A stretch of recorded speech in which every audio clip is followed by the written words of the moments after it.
Coming up next, anger boils over at a local protest against ICE and in support of a man freed from prison but now detained. Plus, what started as an afternoon adventure turned into a major rescue in a local cave. And new numbers from Penn State's latest safety report. What crimes are trending up on campus? The Center County Report starts now.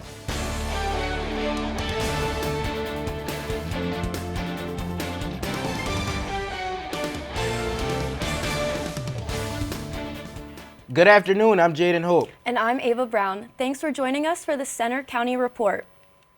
Our top story, supporters are calling for the release of Subu Vedam, the state college man detained by ICE after his release from prison last week. On Sunday, demonstrators gathered downtown for a protest in support of Vedam and against ICE detention centers. The protest briefly turned violent after the arrival of counter-protesters and shortly after law enforcement arrived. The coordinator of the protest, who refused to remove her mask or give us her name, had this to say. With kind of the ramped up attacks from ICE that we're seeing in our community, but also nationwide, we've taken that up to try to organize our community to support immigrants to make sure that they are getting to work safe. Subu Vedam served more than 40 years in prison for a murder he says he did not commit. A judge ordered a new trial, and last week the district attorney declined to move forward with the case, resulting in Vedam being freed. But he was then detained by ICE and is being held at the Moshannon Valley Processing Center. The federal government shutdown has now entered its second week with no end in sight. While the standoff continues, a food aid program that helps more than 6 million low-income mothers and children will run out of federal money within 2 weeks unless the shutdown ends. Experts say that will force states to use their own money to keep it afloat or risk it shutting down. Meanwhile, the Trump administration may furlough as many as 750,000 federal employees. And Pennsylvania is now in its 4th month without an improved state budget. If it continues, more counties could face cuts or delays by the end of the month. Our Gigi Jones has the story. The ongoing budget stalemate pits Democratic Governor Josh Shapiro and the Democratic-led House against a Republican-controlled Senate. While some essential functions like debt payments, Medicaid, and prisons continue operating, many public services, social programs, and schools are seeing delayed funding. In Center County, schools and social service agencies are already feeling the pressure. State reimbursements are delayed, forcing districts to dip into reserves and nonprofits to freeze hiring or pause new programs.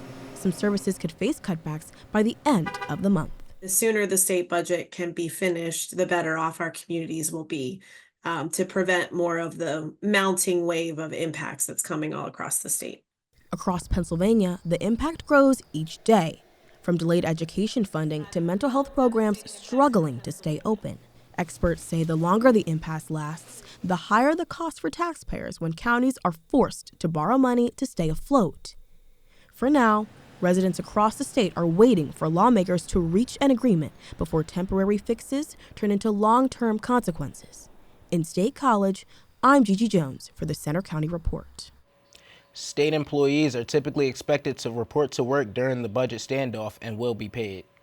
Penn State Students for Justice in Palestine are hosting events this week to honor 2 years of the Gaza War.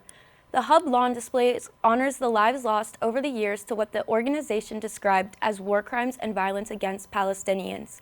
Today at 5:30 p.m., the organization is hosting a protest at the Allen Street gates. Fire has destroyed a historic Penns Valley Inn that dates back to the early 1800s. The Woodward Inn on Mountain Avenue caught fire on Sunday, and more than a dozen fire companies responded. The building is on the National Register of Historic Places. Penn State has released its annual Fire and Safety Report detailing crime and safety trends across campus. This year's numbers shows increases in several categories, including sexual assaults, car thefts, and alcohol-related arrests. According to Penn State's 2025 Fire and Safety Report, reports of rape on the University Park campus rose by 19% compared to last year. The report also highlights increases in car thefts, stalking, and dating violence, raising concerns about student safety. For many students, the numbers are alarming, but for those working in residence halls, they're also a call to action.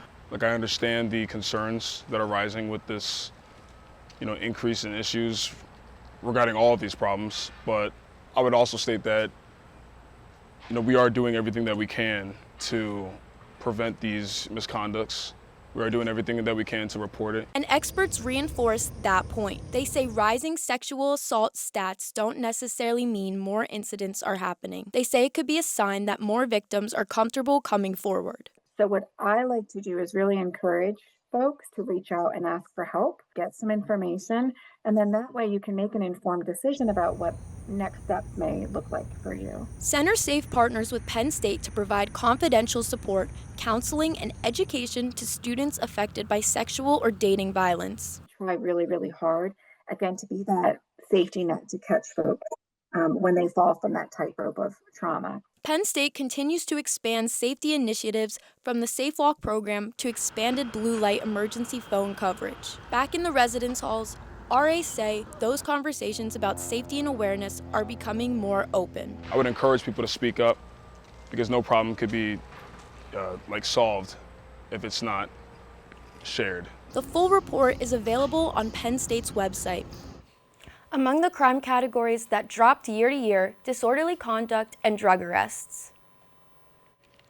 Rockview Prison near Bellefonte is shutting down by next year, and with that move comes big questions about the future of the property. Hannah George reports.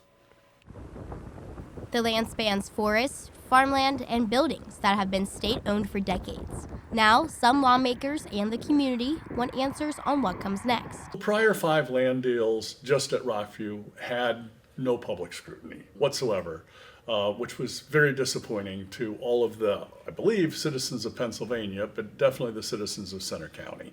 A bipartisan group of state legislators has introduced a bill that would require open bidding and public disclosure of any sale tied to Rockview or the Quahana Boot Camp. They say it's about protecting taxpayers and keeping deals out in the open. As the closing process continues, one of the biggest questions is what will be done with the Rockview property. Now, that land is something that even Penn State has shown some interest in. The community needs to be involved, and there needs to be sunlight. And there needs to be openness and transparency. And the problem is, in the previous 5 deals, there wasn't any of that. If it takes legislation to accomplish that, then it's going to take legislation to accomplish that. Parts of the property may remain under state control, especially near the neighboring SCI Benner, but other parcels could be sold or repurposed for public, educational, or even conservation use. Local leaders say whatever happens, the process should reflect the community's values, not just the highest bid. This land is quite valuable and could be used for a broad variety of purposes, many of which potentially could benefit the community. The state's Department of Corrections says it will transfer control of the land to the Department of General Services once the facility closes next year. From there, the decision and the debate continues. In Bellefonte, I'm Hannah George for the Center County Report. State officials say the Department of General Services will ultimately decide what happens to the Rockview property once it's transferred next year. For now, lawmakers say they're focused on making sure that the process is transparent. Authorities are urging people to use extra safety in and around caves after 2 young men had to be rescued in Pleasant Gap last week. Patrick Gray has more. Thank you, Ava. What started as a fun adventure for 2 young men quickly turned into a rescue mission for 8 first response units. Through fields, a quarry closed for 20 years, and more trespassing signs than you can count is where you'll find the J4 Cave. This unassuming hole in the limestone wall is where 2 young men had to be rescued recently. While it wasn't life or death, Pleasant Gap Fire Company's chief says it required a lot of manpower. So we had probably roughly around 50 plus personnel on scene. Chief Silvis says this isn't the first time people have needed a rescue team to be helped out of the J4 Cave. He says it's dangerous and illegal. The fire company's had multiple calls there as far as going in to help assist people getting out that have gotten hurt, and anybody that is caught back in there, they will be charged for trespassing. In this clearing right behind me is where first responders reported to help safely guide the 2 young boys out of the cave through a pipe that is just about 2 feet wide. We talked to a cave rescue specialist to help guide us through the steps that professionals use. Olivia McKenzie leads the Nittany Grotto Club, which specializes in cave rescue. She showed us on her property filled with caves to practice in how they are trained. And then there's just a pit. You do a hasty search of the entrance. You go in maybe 30 minutes, see if they're on their way out of the cave and just got delayed some. Olivia stressed just how important cave safety is. We also never go caving alone. We like to have at least 3 people so that if somebody does have a problem, 2 people can stay together in the cave and then 1 person can leave and go get help. Olivia McKenzie recommends if you'd like to learn more about caving and the community behind it to contact the local Nittany Grotto Club or Penn State Caving Club. I'm Patrick Ray, back to you. A new restaurant and entertainment spot opens in State College. Find out where. And we checked the 7-day weather forecast. Also, we'll take a look at some of the effects from the recent drought in our area and the state.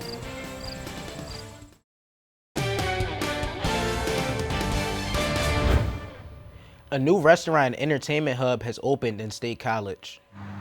Happy Valley Live, from the owner of the We Are Inn, had a soft opening last week. 3 floors in the building will provide 3 different scenes, with the top floor operating as a casual dining with a bar, the middle is more of an upscale restaurant, and the basement will serve as an event center. All floors will include live music and entertainment, and the bottom floor even features a mechanical bull.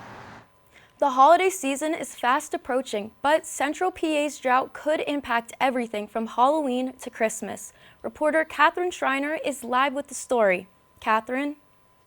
Thanks, Ava. We are here at the Arboretum as they are preparing for their Fall Fest, which will be so fun. Here in State College, as well as all over Pennsylvania, we've been feeling the impacts of this warm autumn as well as the drought. But local farms are feeling it in a different way. JB Tree Farm offers a lot of fall fun, including pumpkin picking and Christmas tree and wreath sales. But the drought and warm autumn that's been impacting Pennsylvania is affecting the farm too. We did have a pretty serious drought.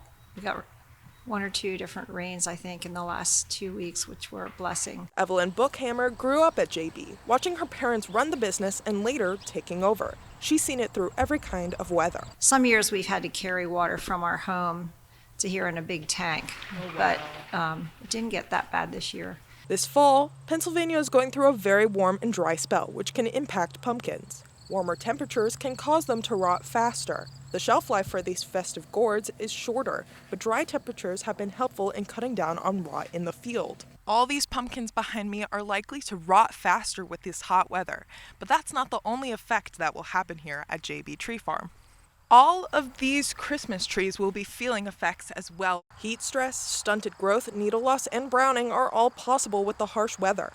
Bookhammer says some trees have started needle browning. Some of the varieties of trees, the Fraser is the hardest one for a dry season. So here and there in the fields, there's some little baby red trees, and it was medium sized, and I even saw one big one that had turned red. So they're the most susceptible to the drought. While Fraser trees in particular seem to have issues, Bookhammer has not seen any issues with their Douglas firs and spruce trees. Now, to ensure that your Christmas trees and pumpkins stay in tip-top shape this season, make sure to keep them in a cool and dry environment. Now we're going to weather with Filippo.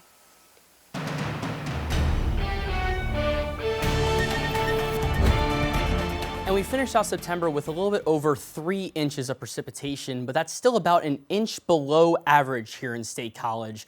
And that has resulted in many of our warm days and cool nights just because of the lack of moisture that we've been seeing in central Pennsylvania. But good news is relief is on the way. We have a cold front that's going to be draping across the Commonwealth, and that will be bringing in some much needed rain. Right now, the Penn State Arboretum dry for now, but we do have some stratus clouds covering the skies ahead of that cold front. Overcast right now with a current temperature of 64 and a dew point of 61, so a bit muggy as you're stepping outside right now. Our winds for now are calm. The big news is our 24-hour temperature change. You can see a big gradient as we go off to the north and west. 14 degrees lower our temperature in Erie compared to this time yesterday, and that trend is going to continue to overspread the Commonwealth as this cold front pushes through. Our current radar and satellite showing those clouds here in State College, but we are going to see these rounds of showers and maybe even a few downpours start to move into central Pennsylvania and eventually the entire Commonwealth as we make it through the rest of the day today. And here is our system as its entirety. We have a cold front draping through Quebec down towards the Mississippi River Valley, and that's going to be the main driver of all this precipitation moving through the region. There is a chance for a rumble of thunder today, but in terms of strong winds or large hail, there are no concerns there, but you may get woken up tonight by those rumbles of thunder. So let's time this all out. Our precipitation is going to get here in central Pennsylvania right around 3 o'clock today. And as you're going out this evening, be sure to pack that umbrella or that rain jacket. We're going to be seeing those showers and downpours making their way through the Commonwealth before our cold front moves through later on overnight tonight and into the very morning hours of Wednesday. And that is when we have the highest risk for those rumbles of thunder, those heavier downpours as we go throughout the day. On Wednesday, those will start to clear off to the east, and we'll see northwesterly flows starting to move into the Commonwealth. And for our precipitation, over an inch possible in southeast Pennsylvania, 2 inches possible closer to Pittsburgh, but here in State College, we're looking at about a ½ inch to an inch. So for today, 70 degrees, those showers moving in this afternoon, a southerly wind at 5 to 10 miles per hour. And for tonight, we're going to see our low temperature, 53 degrees, those showers and downpours moving in. Some may be heavy and that rumble of thunder is possible with a west-southwesterly wind at 5 to 10 miles per hour. And for tomorrow, the sun returns, but so does the chills, 62 degrees, our high with that northwesterly wind returning. And our 7-day outlook showing those chilly conditions returning for Thursday and Friday. Our high temperature is going to be hovering in the 50s, and our low temperatures could be even in the 30s. So the chance for a frost, but definitely a 100% chance of sweater weather. Excited for a crisp, cool fall day finally. Yeah, we're finally starting to get that football weather. Now, let's send it over to Noah, who's going to tell us what's coming up in sports. Thank you, Jaden. Coming up next in sports, Penn State hockey is back home from Arizona, getting ready for opening night at Pagola Ice Arena. And the Nittany Lions look for answers after a shocking upset loss in football to UCLA.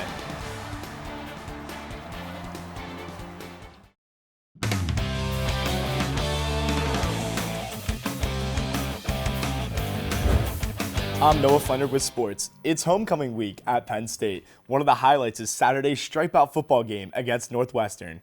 The Nittany Lions are coming off a heartbreaking loss at UCLA over the weekend. Here's how that looked. Penn State made the cross-country trip to face winless UCLA in the Rose Bowl. But the Bruins struck first, an 11-yard touchdown throw to take the lead. They followed that by a surprising Penn State with an onside kick, which led to a 10-point lead. Katron Allen marched in for a 13-yard rushing touchdown, pulling the Lions into a one-score game. Nico Iamaleava then pushed the ball down the field and scored twice, increasing the lead to 20. The Bruins led 27-7 at the half. Penn State did battle back. Drew Aller threw a touchdown to Khalil Dinkins on a busted coverage, making it a two-score game. Denied Dennis Sutton later blocked the punt, and Liam Clifford scooped the ball and ran it in. But UCLA simply would not go away as they extended the lead 34-21. Katron rushed for a 2-yard touchdown, and again the Lions pulled close. But the Bruins said not so fast as the QB scrambled for his third rushing touchdown of the day. Aller hit a fade route to Kyron Hudson for a touchdown, but the comeback fell short 42-37. UCLA celebrated a huge upset and hoisted first-time play caller Jerry Neuheisel in the air as they won their first game. Penn State walked off the field stunned as the confetti fell in the Rose Bowl. Kickoff for Saturday's homecoming game against Northwestern is 3:30 p.m. You can listen live on Penn State's Comm Radio with our broadcast team at Beaver Stadium. Now to some high school football. The Bishop Guilfoyle Marauders entered the weekend on a 4-game win streak, but they would have to test their strength against Bellwood Antis. Reporter Messiah Mitchell has the story. Bishop Guilfoyle got the win, but Bellwood Antis gave fans a chill on this October night. It was tough. We knew Bell was going to bring in Alex McCarty's a baller. They got a great offensive line, and we knew we had to bring it to them. I give all my credit to my O-line, and, man, it feels great to be 6-1, and we're just getting started. Tied at 14 in the fourth quarter.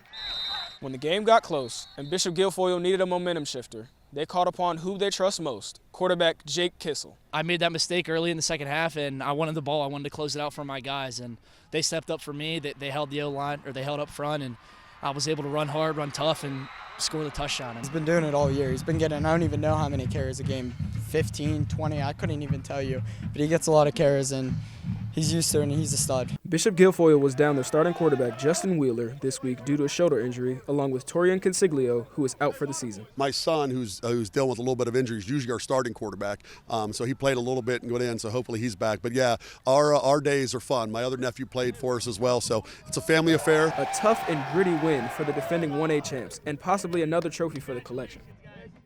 You can see highlights and post-game reaction from their top local high school games this Friday on our sports show, After the Whistle. That's live at 11:30 p.m. on our YouTube channel, Penn State Student Media. The home opener for Penn State men's hockey is Thursday night against Clarkson. The Nittany Lions swept 14th-ranked Arizona State over the weekend in Tempe. Penn State star Gavin McKenna had himself a weekend. He had 2 assists in Game 1 and his first career goal as a Nittany Lion in Game 2. And hockey is coming to Beaver Stadium. Will it be a winter whiteout? Penn State has announced ticket information for their outdoor game against Michigan State on January 31st. Prices start at just $28, with tickets available to the general public beginning October 15th. That's all for sports. Now back to you, Ava and Jaden. You know, with the 2 upsetting losses back to back, do you think we can rebound? Well, I'm just hoping that somebody can get a win in Beaver Stadium. Yeah, it will be exciting to watch the hockey team play there, and hopefully they can secure a good win there. Yeah. If not football, then hockey, right? We gotta snap that losing streak, man. Thanks, Noah. Coming up next, a Penn State freshman had the kick of a lifetime, one that will change his life.